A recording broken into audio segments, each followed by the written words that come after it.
As P. Diddy's trial date gets closer and closer, someone who may be the key element to prosecuting P. Diddy has said that she has nothing to do with any of the allegations set against him. Now, although she claims her innocence, there's court documentation stating that not only did she aid P. Diddy, she was also a key element in how some of these crimes may have been committed. Even P. Diddy admitted that she was his right hand and has consistently proven in the last 8 years that she could execute and get stuff done. I want to show you guys this video. Let's watch it and react to it. Before we do me a quick favor. Hit that like button for the YouTube algorithm so that this video can reach more people like yourself. I truly appreciate you guys, and if you're not already subscribed to the channel, go ahead and tap that subscribe button, and let's hop into this video right now. If I'm a prosecutor and I have an individual who is allegedly the right hand of the defendant that I'm charging, I can't imagine a universe where she's not a central figure, because just for background, let's just say for background, right? To know what his day-to-day is, to know, I mean, who orders 1,000 bottles of lube? Like who does these things, right? So like, you know, if that is the person that he goes to, that's his general, and that general then gives orders to all the captains and colonels and everyone below her, how is she not a central figure? I find that hard to believe that they are not going to rely very heavily on some testimony from her, at least for background of all these different things. Then going back to the statement, right? How does she testify in a way to say, yeah, I ordered all this, I did all this, but it's still true to her statement that I didn't do anything wrong, I didn't know anything that was going on? How does she do? Again, because she made a statement on purpose. I have to imagine she spoke to her legal counsel about this before making the statement. But if you're going to be testifying in May or June, you know, and it's going to contradict the statement you just made, allegedly, I don't know. That's the part I'm struggling with. Yeah, I mean, listen, is it possible that he compartmentalized all these different roles for every single person that's doing it? Hey, I need you to order this. I need you to do this. I just don't see him being that individual that would be on that that micro, you know, that type of detail. My guess is he would go to his right-hand person and say, hey, we're having a party on Saturday. This is what we need, X, Y, and Z. Make sure it happens. Get it all done, et cetera, et cetera. That's what I would imagine someone of his type would do, as opposed to micromanaging those individual people and say, hey, you're in charge of the cake. You're in charge of ordering all the baby oil. You're in charge, you know, like, I just don't see that happening. So my guess is that although she's saying she didn't know, my feeling is she's saying she didn't know the extent, is what she's probably going to say as she takes the stand. She's going to say, hey, I knew we had parties. I knew he liked, I knew he, you know, might have wanted marijuana there or whatever. And did I tell Bob Smith or did I tell Jane Smith to go do this or do that? Sure. But I didn't know how it all came together. I think that is more along the line of what she's saying, that I had no idea about the scope of it, as opposed to saying, oh, I didn't know he threw parties. I didn't know that, you know, there was sex going on in room 4. You know, I think that her statement more along the lines of goes to, hey, I just thought these were consenting adults. Now, I think it's important to note that Kristina said that these allegations were extremely false and that she had no knowledge of anything that P. Diddy was doing, and she absolutely did not help him in any way in committing these acts. Now, if you look at this article, it says, according to Khorram's now deleted LinkedIn profile, so her profile's deleted. I couldn't find her on Instagram. I'm pretty sure everything that she has had online has been deleted at this point. She joined Bad Boy Entertainment as a senior executive in 2013. Her role included director, office of the chairman of Combs Enterprises, prior to her 2020 promotion to the chief of staff. So she worked for P. Diddy from 2013 all the way up until now.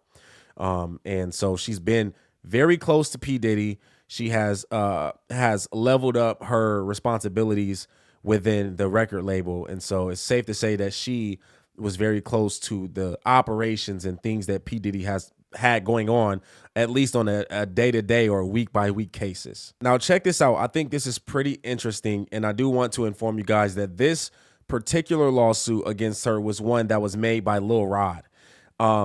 It says in the suit, Jones alleges that Khorram would instruct her staff to lace champagne, tequila, Ciroc, and bottles with certain things, right? And required all employees, from the butler to the chef to the housekeepers, to walk around with a pouch or a fanny pack filled with certain things. And so it looks like from what this is saying is that she contributed by pretty much being the brains of how P Diddy got his stuff into certain people's systems. And I do want you guys to know that all of this is allegations until things are proven in court. But if this is the case, then she has had direct access, and she's contributed to the operations that P Diddy was doing in these crimes. She was a main contributor. If this is true, that means that she has had absolutely a lot to do with the crimes that have been committed. Now here's the part that gets very bad for Kristina, is that they are comparing her to Ghislaine Maxwell, someone who helped and aided Epstein in all of the things that he was convicted of. And she got sentenced to 20 years for her help. And so now it looks like she could potentially get a similar punishment to what Ghislaine got. And so this is what he's about to talk about. And so I want you guys to hear this. This is pretty interesting. Check this out. Here is the big problem for Ms. Khorram by being compared to Ghislaine Maxwell. Number one, you have the same district, the Southern District of New York, investigating Mr. Combs and Mr. Khorram too, Ms. Khorram. So the Southern District of New York already has a template for an indictment. Essentially, all you do is change the name. But I'm sure the same scheme, the same statutes, it's just take this template, this indictment that was used for Miss Maxwell, and probably the same prosecutors are going to take it and insert Mr. Combs and Ms. Khorram, and it's going to be Jeffrey Epstein too. So those are bad facts and practices that are facing Mr. Combs and Ms. Khorram. Now, this is a Bible verse that I think would correlate to this situation, because something tells me that Kristina didn't start off like this, but over the course of being around P. Diddy, being in his quote unquote right hand and helping him in his company and his business, something tells me that along the lines, her morality and her ethics changed. And she went from being someone who was maybe super ambitious about being in the music industry to being a part of what would be now criminal acts that could lead her to prison. This is 1 Corinthians 15. It says, and this is Paul speaking to people in Corinth. It says, "Let us eat and drink, for tomorrow we die." And this is what he's saying. This is what they believe. This is what people say, that let us do what we want because we're going to die tomorrow. Let us live our life today how we want, because tomorrow we won't be here. And he says, "Do not be deceived. Bad company corrupts good character. Sober up as you ought and stop sinning, for some of you are ignorant of God. I say this to your shame."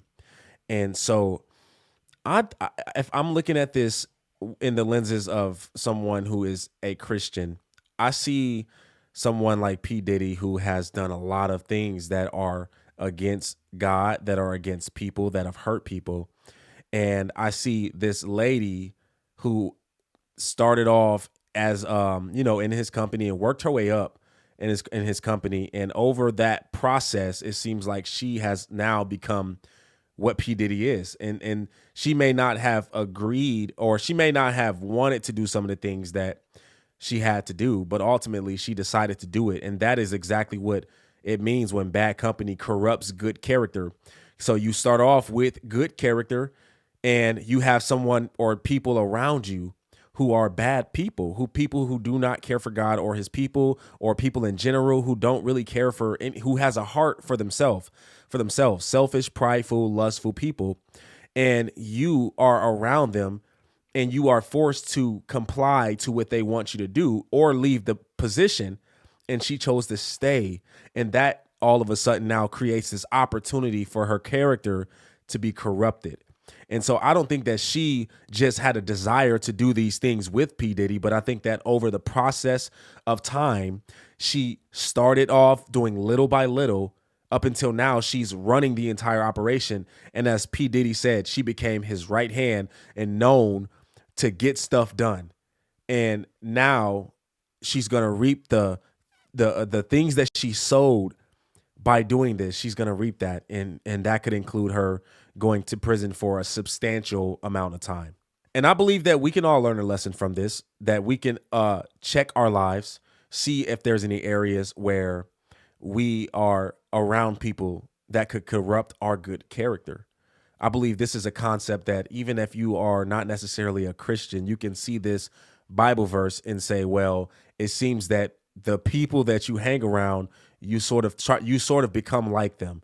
And so it's best to have people that have good conduct, people that are good, have good morals and good character. It's best to be around those people. And a lot of times those people tend to be people that truly love God and his people and wants to do good in this world. I think this is going to be exciting to see in the next month of how things play out.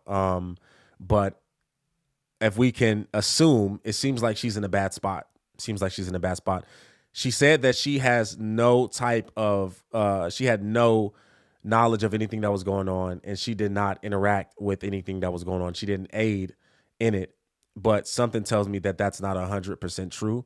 But I do know that she probably wasn't the front runner. It was most likely P. Diddy, and she was the one that was the puppet master, or the puppet. She was the one that's moving. P. Diddy's moving her, telling her what to do, but she's the one doing all these things for him, which is going to make her someone who aided and was a part of the crimes because of her position. And that sucks, but that's what you sign up for when you choose to work for corrupt people and be around people that have horrible character. Let me know what you guys think about this video in the comment section. All right. If you're new to the channel and you like what you see, I encourage you to hit that subscribe button and hit the post notification bell so you do not miss another video. My name's Aaron Page. I'll catch y'all on the next video. Until next time, I'm out.